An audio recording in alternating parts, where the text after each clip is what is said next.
All right, welcome back, everyone. Ready for another deep dive? Absolutely. Always ready to get into it. Awesome.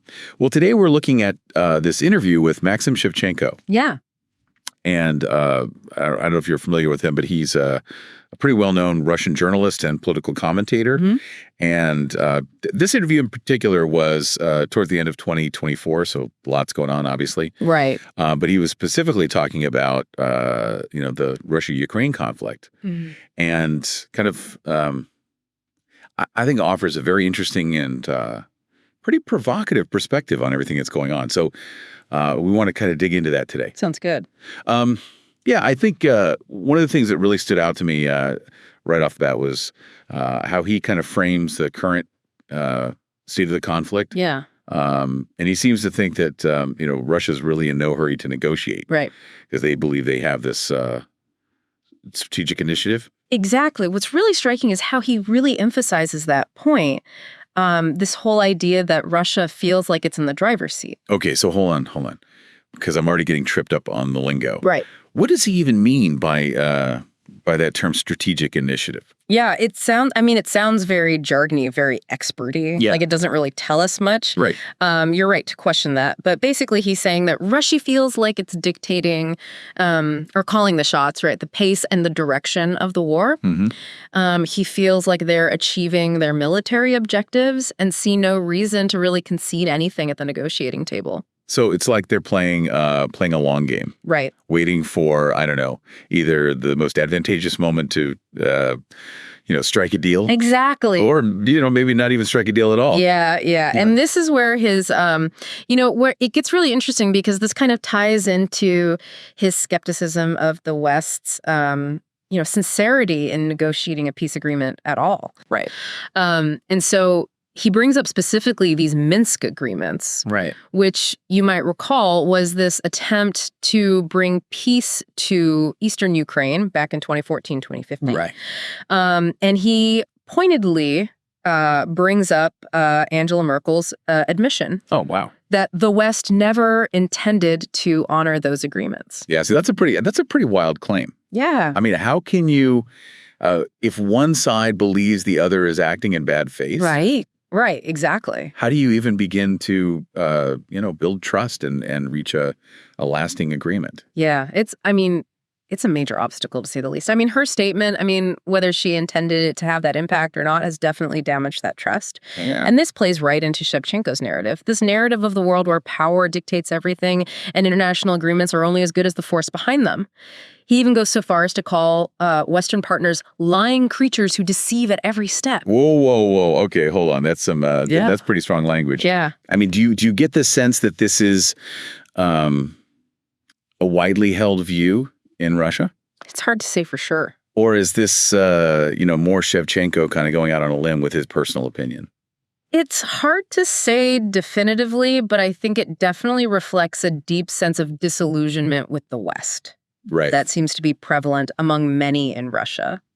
Okay, so if Russia sees itself as holding all the cards, and the West's credibility is kind of shaky at best.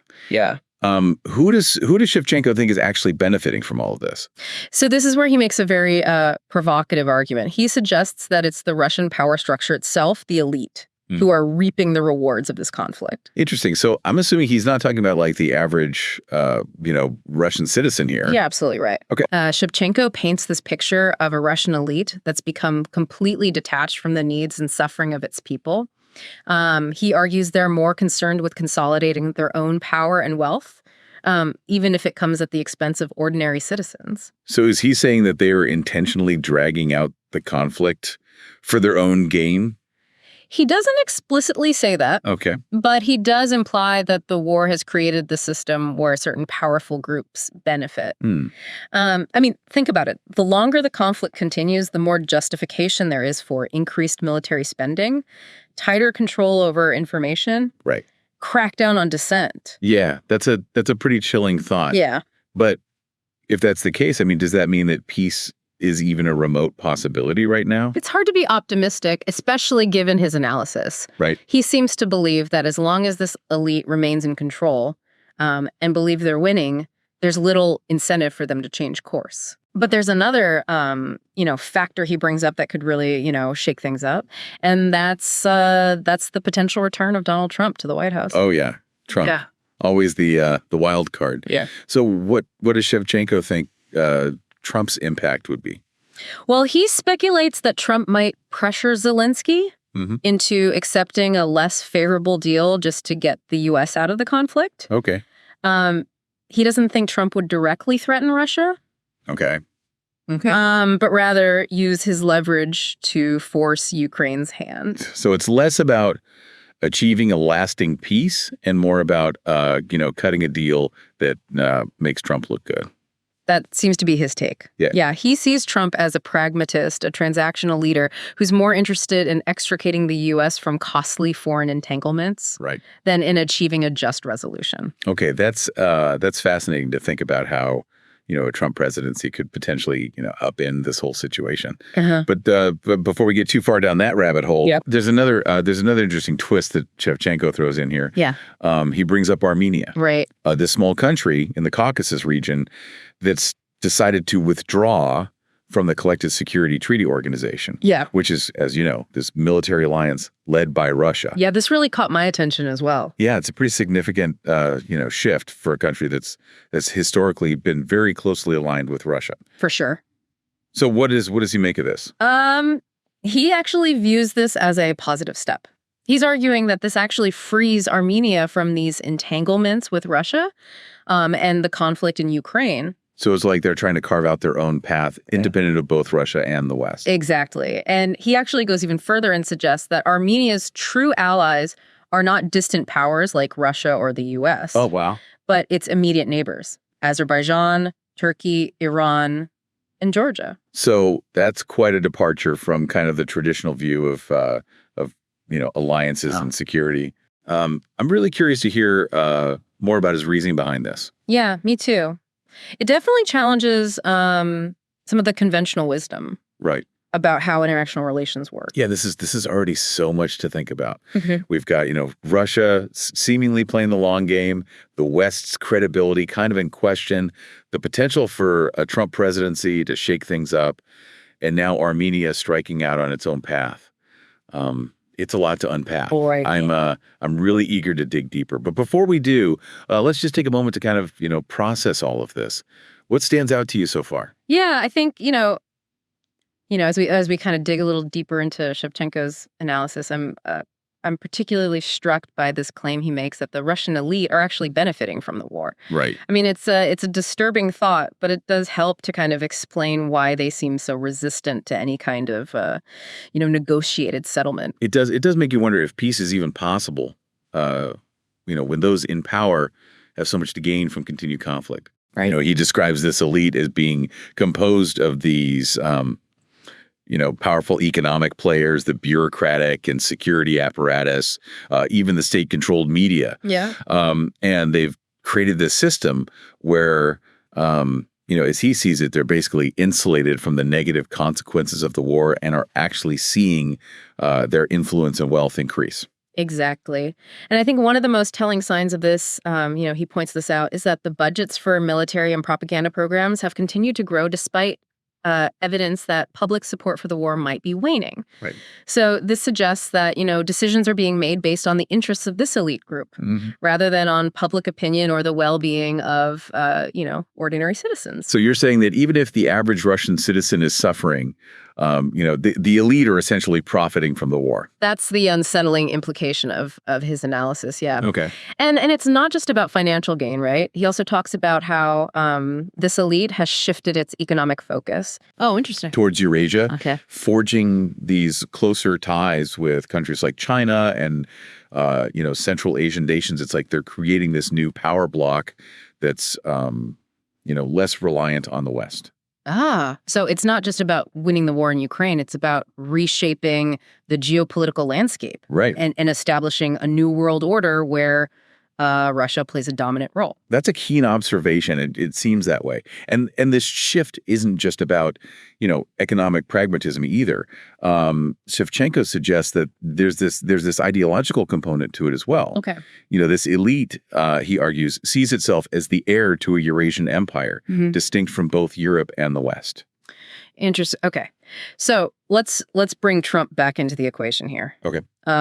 You mentioned earlier that Shevchenko thinks that Trump might pressure Zelensky into accepting a less favorable deal, to end U.S. involvement in the conflict. Yeah. He also says that Trump has no real leverage over Russia. And I'm still a little confused by that. How does that work? It does seem contradictory, but I think he's saying that, Trump being this pragmatist, this transactional leader, would see the conflict primarily as a drain on American resources. Right. So his priority wouldn't be achieving this just or lasting peace, but rather cutting a deal that allows him to disengage the U.S. and claim a victory, even if it's a symbolic one.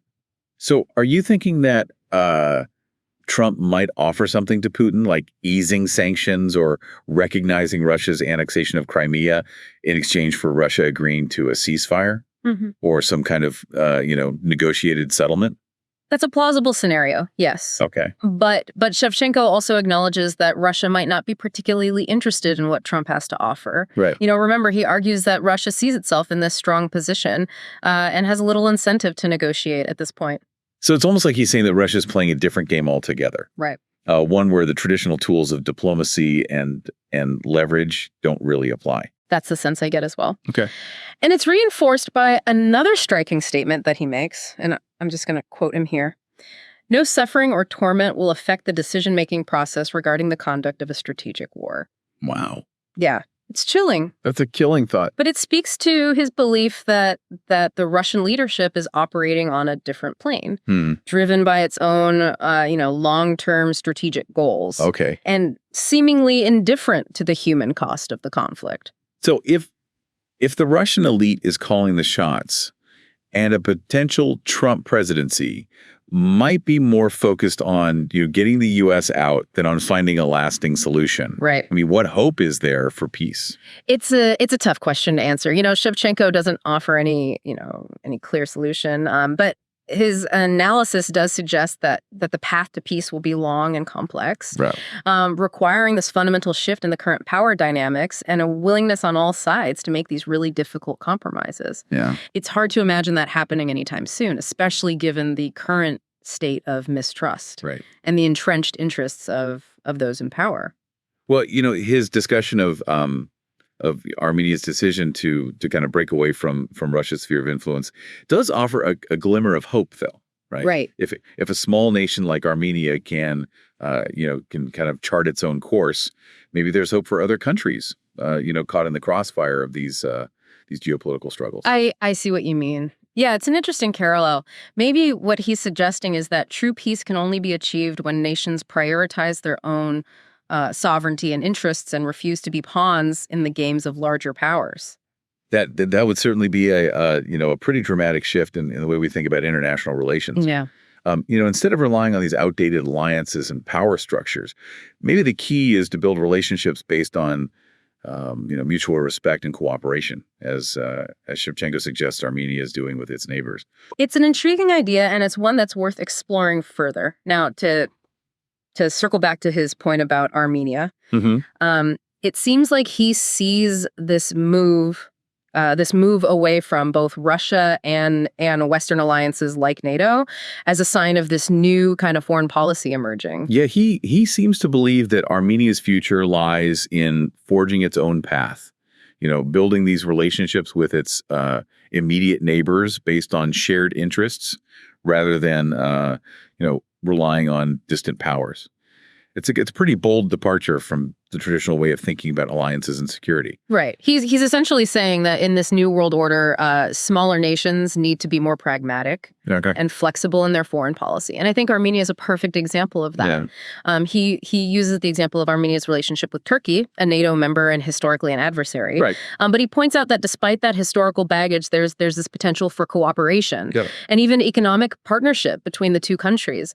He even suggests that Armenia's historical and cultural ties actually lie more with its southern neighbors like Iran than with Russia. Right.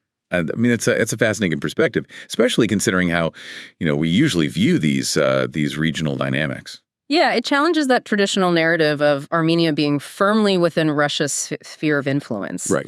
He argues that Armenia is part of a different civilizational sphere than Russia, and that its interests would be better served by aligning itself with those who share its cultural and historical background. So what you're saying is Shevchenko's view of Armenia's future is one of independence, regional integration, and economic prosperity based on cooperation rather than conflict. I mean, it sounds like a pretty optimistic vision given the often turbulent history of the region. You've captured it well. He envisions Armenia as this kind of Switzerland of the South Caucasus, a neutral hub for trade and finance, benefiting from its strategic location and its ability to bridge these, cultural and political divides.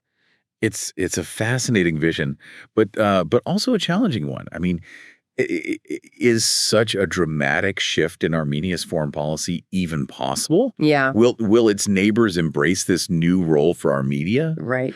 And what about the unresolved issues with Azerbaijan, particularly the conflict over Nagorno-Karabakh? Right. I mean, those are some pretty big hurdles to overcome. Yeah, you raised some important questions. Shevchenko acknowledges the challenges, but remains optimistic. Okay. He believes that the potential benefits of peace and cooperation outweigh the risks of clinging to, old enmities and outdated alliances. It sounds like he sees, Armenia's decision to withdraw from the CSTO as a sign that they're ready to take that leap of faith. Yeah. And embrace this, this new path, even if it's uncertain and potentially risky. It's definitely a bold move. I mean, by stepping away from the Russian security umbrella, Right. Armenia is signaling its willingness to take control of its own destiny. Right.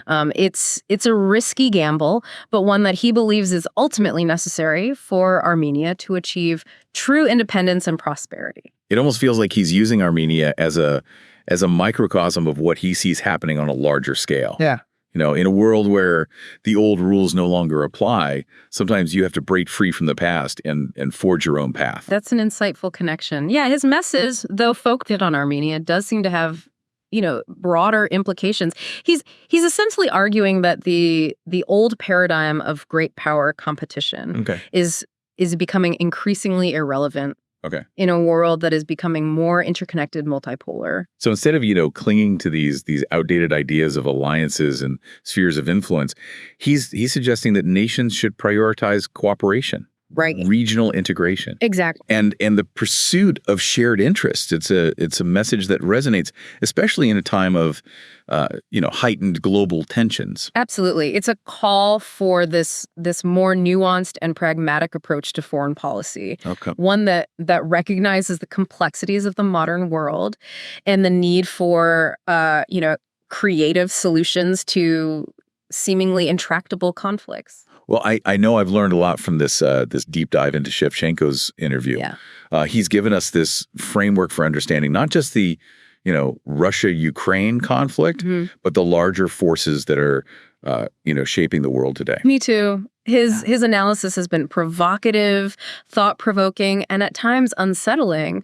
But it's precisely because he challenges our assumptions and forces us to look at things from a different perspective that it's been so valuable. Yeah, I think that's a great takeaway for all of you listening as well. Mm-hmm. The world is complex. It's constantly changing. There are no easy answers. And the more we're willing to, engage with diverse viewpoints and challenge our own, preconceived notions, the better equipped we'll be to navigate the uncertainties of the future. Well said.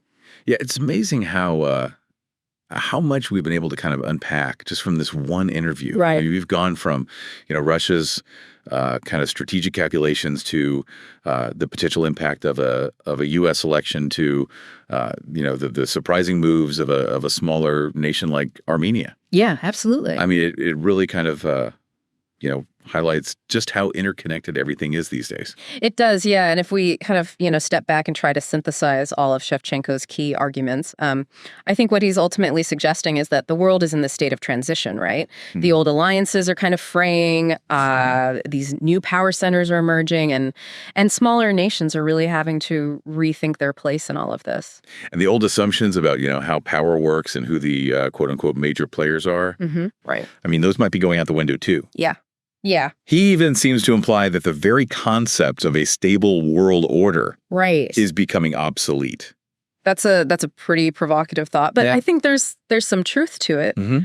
It seems like we're moving toward this era of much more fluid and unpredictable relationships between nations. Right. There are no clear-cut good guys and bad guys anymore, just a bunch of actors pursuing their own interests, which can shift and evolve, pretty rapidly, as we've seen with Armenia's pivot away from Russia. So with all that in mind, I mean, what does this mean for the future? Right. Especially when it comes to, finding a peaceful resolution to the Russia-Ukraine conflict. I mean, is that even possible in this more fragmented and uncertain world that Shevchenko describes? That's the million-dollar question, isn't it? And unfortunately, Shevchenko doesn't, he doesn't offer us any easy answers. But I think his insights force us to, think beyond those traditional notions of diplomacy and peacemaking. If the old power structures and alliances are breaking down, and if actors like Russia are operating with this long-term strategic vision that prioritizes their own interests above all else, then finding a path to peace might require a much more, fundamental rethinking of how we approach conflict resolution. He's basically saying we can't just keep doing the same old things and expect different results. Yeah, right? Exactly. We need to be more creative, more adaptable in how we think about these challenges. Right. And perhaps the seeds of that new approach are being planted in these, in these unexpected places like Armenia. Yeah. Remember how he highlighted their choice to kind of define their own destiny and build relationships based on mutual benefit, rather than just depending on a larger power? Yeah, that was a really interesting point. It's almost like he's saying that instead of clinging to these outdated ideas of alliances and spheres of influence, maybe the way forward is for nations to be more pragmatic, more focused on cooperation and regional integration. That would be a significant shift. Yeah. But I think it's a shift that's already starting to happen. And while there are certainly risks and challenges involved, it also opens up, these new possibilities for peace and stability. Well, I know I've learned a lot from this deep dive into Shevchenko's interview. Yeah, me too. He's really given us a framework for understanding not just the Russia-Ukraine conflict, but the larger forces that are shaping the world today. His analysis has been provocative, thought-provoking, and at times unsettling, but it's precisely because he challenges our assumptions and forces us to look at things from this different perspective that it's been so valuable. Yeah, and I think that's a great takeaway for all of you listening as well, Yeah. The world is complex, it's constantly changing. Right. There are no easy answers. For sure. And the more we're willing to engage with diverse viewpoints and challenge our own preconceived notions, the better equipped we'll be to navigate the uncertainties of the future. Well said. Well, on that note, I think it's time to wrap up this deep dive. Yeah. But, this is just the beginning of the exploration. Right. Keep digging, keep questioning, and keep learning. Absolutely. Until next time.